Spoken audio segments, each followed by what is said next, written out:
पिछले कुछ दिनों से लगातार खबर चल रही थी कि नीतीश कुमार के मंत्रिमंडल का विस्तार दिसंबर के लास्ट तक हो जाएगा, लेकिन अब मंत्रिमंडल विस्तार पर शायद ग्रहण लग गया है।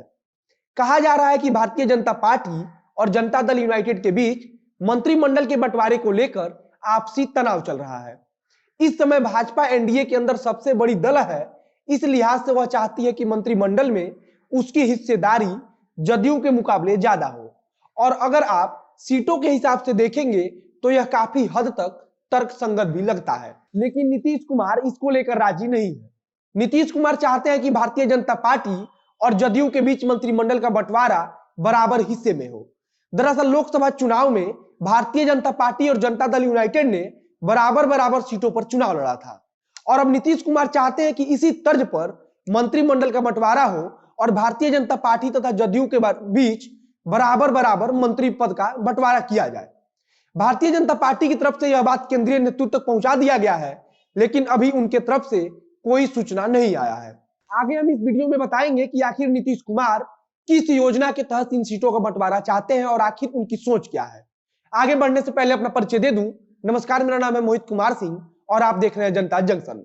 बिहार विधानसभा चुनाव के इतिहास में पहली बार भारतीय जनता पार्टी और जदयू एनडीए में रहते हुए एक साथ चुनाव लड़ती है और भाजपा सबसे बड़ी पार्टी बन जाती है। अन्यथा हर बार जनता दल यूनाइटेड भाजपा से आगे निकल जाती थी। अब इस बार भाजपा सबसे बड़ी पार्टी बनी है तो निश्चित तौर पर वह मंत्रिमंडल में ज्यादा हिस्सा भी चाहेगी, लेकिन नीतीश कुमार चाहते हैं कि जदयू और भाजपा के बीच मंत्रिमंडल का बंटवारा बराबर हिस्से में हो। अब इसी पेच के कारण माना जा रहा है कि मंत्रिमंडल का बंटवारा दिसंबर महीने में नहीं होगा। दरअसल मुख्यमंत्री नीतीश कुमार के उसी प्लानिंग का यह हिस्सा है जिस प्लानिंग के मुताबिक वे बिहार के दोनों सदनों में अपने आप को फिर से मजबूत तौर पर स्थापित करना चाहते हैं।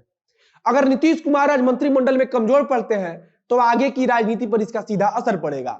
अगर मंत्रिमंडल में जदयू कमजोर होता है तो अधिकतम फैसले भारतीय जनता पार्टी अपने हिसाब से लेने के लिए भी धीरे धीरे स्वतंत्र होती चली जाएगी। अभी एक दो दिन पहले यह खबर आई थी कि नीतीश कुमार ने अपने कुछ विश्वास पात्र नेताओं को यह टास्क दिया है कि चाहे जैसे भी हो दूसरे दलों के विधायकों को तोड़कर जदयू में लाया जाए, जिससे जदयू फिर से एनडीए के अंदर मजबूत तौर पर स्थापित हो पाए। इसके लिए उन्होंने बाकायदा अपने पुराने साथियों से बातचीत भी शुरू कर दी है। पुराने साथियों के साथ आने से नीतीश कुमार सदन के अंदर तो मजबूत नहीं होंगे, लेकिन बाहरी तौर पर उन्हें मजबूती मिल जाएगी। इन सब के अलावा बसपा के एकमात्र विधायक से लेकर निर्दलीय विधायक के साथ भी नीतीश कुमार की बातचीत चल रही है। कहा जा रहा है कि जनता दल यूनाइटेड की नजर सबसे ज्यादा कांग्रेस के विधायकों पर टिकी है। अगर कांग्रेस के 13 विधायक एक साथ टूट जाते हैं तब ऐसी स्थिति में दल बदल कानून का कोई असर उनके ऊपर नहीं पड़ेगा। फिलहाल अगर हम बिहार में मंत्रिमंडल की बात करें तो यहां अधिकतम मंत्रियों की संख्या 36 हो सकती है। मुख्यमंत्री नीतीश कुमार चाहते हैं कि भारतीय जनता पार्टी के 17 मंत्री हो और जदयू के भी 17।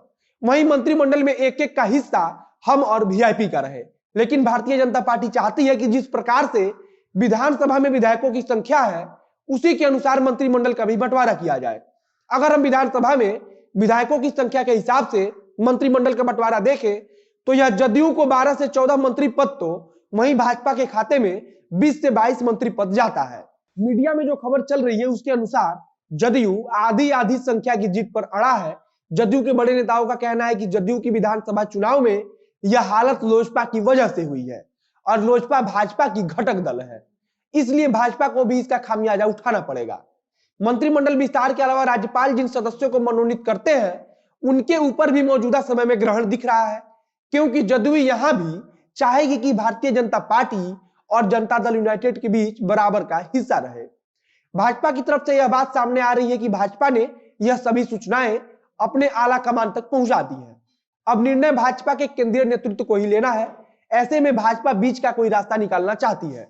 इन सब के अलावा केंद्र में भी मोदी सरकार के मंत्रिमंडल का विस्तार होना है और उसमें जदयू का शामिल होना लगभग तय माना जा रहा है।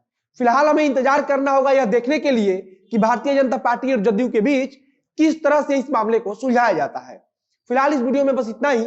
आगे जो कुछ भी अपडेट आएगा उसे हम आप तक जरूर पहुंचाएंगे। वीडियो अच्छा लगा हो तो शेयर कीजिए, फेसबुक पर देख रहे हैं तो पेज को लाइक कीजिए, यूट्यूब पर देख रहे हैं तो चैनल को सब्सक्राइब कीजिए। बाकी स्क्रीन पर जो डोनेशन की जानकारी दिख रही है उसके माध्यम से आप हमारी मदद जरूर करें। कैमरे के पीछे खड़े हैं वरुण झा और मैं मोहित कुमार सिंह।